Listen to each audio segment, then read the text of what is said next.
నిజామాబాద్ జిల్లా కేంద్రంలోని ప్రభుత్వ జనరల్ ఆసుపత్రి ద్వారా ప్రజలకు సంతృప్తికర స్థాయిలో సేవలు అందిస్తున్నారని రాష్ట్ర రోడ్లు భవనాల శాఖ మంత్రి వేముల ప్రశాంత్ రెడ్డి ప్రశంసించారు. పేదలకు మెరుగైన సేవలు అందించేందుకు కృషి చేస్తున్న వైద్యులు, సిబ్బంది అందరికీ అభినందనలు తెలిపారు. జనరల్ ఆసుపత్రిలో 1.95 లక్షలతో నూతనంగా ఏర్పాటు చేయనున్న ఫైర్ సేఫ్టీ సిస్టమ్ పనులకు ఆయన శంకుస్థాపన చేశారు. జోసలుకాస్ జ్యువెలరీ సంస్థ రోగుల సేవల కోసం ఆసుపత్రికి వితరణ చేసి సుమారు 30 లక్షల విలువ చేసే బస్సును ప్రారంభించారు. రాష్ట్ర ప్రభుత్వం, రెడ్ క్రాస్ సంస్థల సంయుక్త ఆధ్వర్యంలో వృద్ధులు, ట్రాన్స్జెండర్లకు వైద్య సేవలు అందించేందుకు సమకూర్చిన సంచార అంబులెన్స్ను జాన్సన్ అండ్ జాన్సన్ సంస్థ ఆధ్వర్యంలో ఏర్పాటు చేసిన సిమ్యులేషన్ వర్క్షాప్ ను ప్రారంభించారు.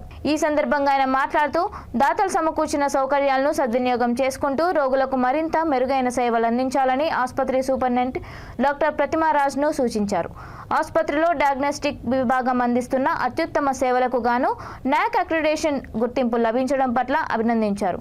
ఈ కార్యక్రమంలో జెడ్పీ చైర్మన్ దాదన్న గారి Vithalrao, urban MLA Bigala Ganesh Gupta, collector Rajiv Gandhi Hanumanthu, mayor Neetu Kiran, DMHO doctor Sudarshan, DCMS chairman Mohan, NUDA chairman Prabhakar Reddy, టీఎన్జీఓల సంఘం జిల్లా అధ్యక్షులు కిషన్, రెడ్ క్రాస్ సొసైటీ ప్రతినిధులు బుస్స ఆంజనేయులు, తోట రాజశేఖర్ తదితరులు పాల్గొన్నారు.